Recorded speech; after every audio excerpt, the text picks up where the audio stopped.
कक्षा 10 की आपकी जो प्रश्नावली 7.2 है वो उसके 10वें वाले क्वेश्चन को सॉल्व करते हैं। इसमें लिखा है एक समचतुर्भुज, यानी कि कोई आपके पास एक रोम्बस है, उसका क्षेत्रफल यानी एरिया आपको पता करना है, जिसके शीर्ष मतलब होते हैं वर्टेक्स, यानी जिसके वर्टेक्स यानी शीर्ष इस प्रकार से हैं, पहला वाला, दूसरा वाला, तीसरा वाला और चौथा वाला। ठीक है कि नहीं? तो इसमें आपको एक छोटा सा हिंट दिया गया है कि समचतुर्भुज का जो क्षेत्रफल है, यानी कि जो आपका रोम्बस जो होता है, उस रोम्बस का जो आपका एरिया है वो कितना होता है 1/2, और आपको जो है गुणा करना पड़ता है, मल्टीप्लाई करना होता है पहले वाले डायगोनल और दूसरे वाले डायगोनल को। मैं अभी समझाऊंगा डायगोनल, पहले तो आप जानते हैं कि डायगोनल क्या होते हैं, फिर भी मैं आपको इसमें बता दूंगा। यानी उनके जो आपस में डायगोनलों का गुणा होगा उसके साथ आपको 1/2 उसका हाफ कर देना है। ठीक है कि नहीं? यानी 1/2 और उसके विकर्णों का गुणनफल इसके साथ आपको गुणा करना है 1/2 के साथ। ठीक है, चलो तो इसमें क्या है, पहले हम अपने सबसे पहले जो हमारा रोम्बस है यानी कि जो आपका समचतुर्भुज है उसका हम पहले चित्र बनाते हैं। तो यहाँ पर हमने क्या किया, हमें 4 उसके शीर्ष दिए गए थे। तो इस तरीके से हम क्या करेंगे कि इनकी जो शीर्ष हैं,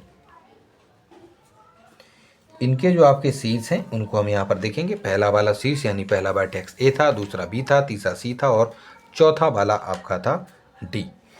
ठीक है कि नहीं?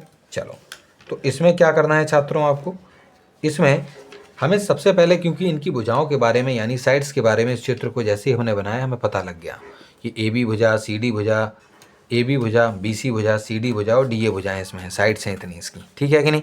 लेकिन हमें चाहिए इनके विकर्ण यानी डायगोनल। तो डायगोनल बच्चों देखो, ये ए से लेके सी तक होगा आपका पहला डायगोनल, ये कहलाएगा आपका, ये कहलाएगा डायगोनल, और एक बी से लेके डी तक ये जो है ये इसका डायगोनल कहलाएगा यानी विकर्ण कहलाएगा। तो हमें इन विकर्णों को उसमें जो है प्राप्त करना है, इसको निकालना है। तो हम जानते हैं कि जब कभी भी हमें दो बिंदु दिए गए हों यानी AC की दूरी पता करना है तो इसके निर्देशांक पते हैं, हमें इसके निर्देशांक पता है। ठीक है कि नहीं? तो जब इनके निर्देशांक यानी कोऑर्डिनेट्स अगर पता हो तो हम दूरी सूत्र वाला जो आपका फॉर्मूला होता है x2 - x1 का स्क्वायर प्लस y2 - y1 का स्क्वायर और उस पर रूट लगा देते हैं। उस वाले फॉर्मूले के हिसाब से हम यहाँ पर जो AC है उस AC का जो दूरी है उसका हम पता इसमें लगा लेंगे।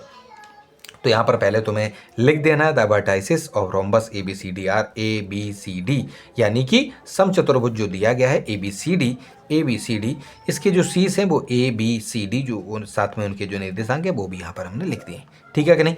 उसके बाद क्या करें, डायगोनल यानी हम इसमें विकर्ण निकालेंगे। सबसे पहले हम AC को निकाल लें। तो AC A से C तक की दूरी की बात हो रही है तो हम रूट लगाएंगे x2 - x1। कहना सा x2 क्या, देखो ये x1 और y1 हो जाएगा, ये x2 और ये y2 हो जाएगा। तो सबसे पहले हमें x2 लिखना होता है तो हम -1 लिखेंगे, x2 के स्थान पर -1 होगा। माइनस लगाना पड़ता है फॉर्मूले के हिसाब से, माइनस लगाएंगे और फिर आपको लिखना है आपका x1। तो x1 आपका ये हो जाएगा 3, x1 के स्थान पर हम 3 लिखेंगे छात्रों। स्क्वायर करना होता है, हम होल स्क्वायर कर देंगे, प्लस की जगह प्लस है। फिर उसके बाद क्या करना है, फिर हमें करना है आपका y2 4 है, y2 की जगह 4 है, माइनस लगाएंगे और उसके बाद हमें करना है y1। तो y1 कितना होगा आपका 0 था, हमने 0 लगाया, उसका स्क्वायर हमने स्क्वायर कर दिया, बराबर -1 और -3 आपस में दोनों आपके जुड़ जाएंगे और जब जोड़ेंगे तो आपके -4 आएंगे, उसका स्क्वायर हमने स्क्वायर लिख दिया, प्लस की जगह प्लस है। 4 - 0, 4 - 0 यानी 4 में से 0 को कम करेंगे, 4 आएगा, उसका स्क्वायर बोला हम स्क्वायर कर देंगे, बराबर है। -4 का स्क्वायर का मतलब क्या होता है, -4 के स्क्वायर का मतलब है -4 गुना -4 तो 16 होते हैं, प्लस 4 का स्क्वायर भी आपका 16 ही होता है, उसके ऊपर हमने रूट लगा दिया। दोनों को जब हम सॉल्व करेंगे तो अंडर रूट आपका कितना आएगा 32, और इसको भी जब हम 32 को सॉल्व करेंगे तो आपका जवाब AC बराबर 4√2 आ जाएगा। क्योंकि हम जो 32 है उसको सॉल्व करना हम जानते हैं, फिर भी हम यहाँ पर आपको इसमें समझा देते हैं कि जो आपका √32 है वो किस तरीके से सॉल्व होगा। तो उसके लिए 2 गुना 2 गुना 2 गुना 2 गुना 2, 32 के जब आप ये करेंगे 2 दूनी 4, 4 दूनी 8, 8 दूनी 16, 16 दूनी 32।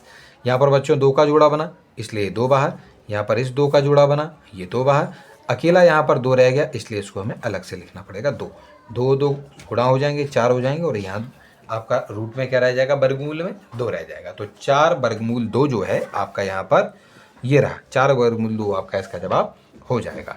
तो AC की दूरी हमको पता लग गई यानी पहला वाला विकर्ण हमको पता लग गया। उसके बाद बात करते हैं दूसरा वाला डायगोनल यानी विकर्ण कौन सा, BD। तो B से लेकर D तक की बात इसमें कर रहे हैं तो इसमें भी हमें x2 - x1 करना होगा। तो BD की बात हो रही है तो x2 बच्चों आपका क्या हो जाएगा, क्योंकि ये x1 और ये y1 होगा, ये x2 और ये y2 होगा। ठीक है कि नहीं? चलिए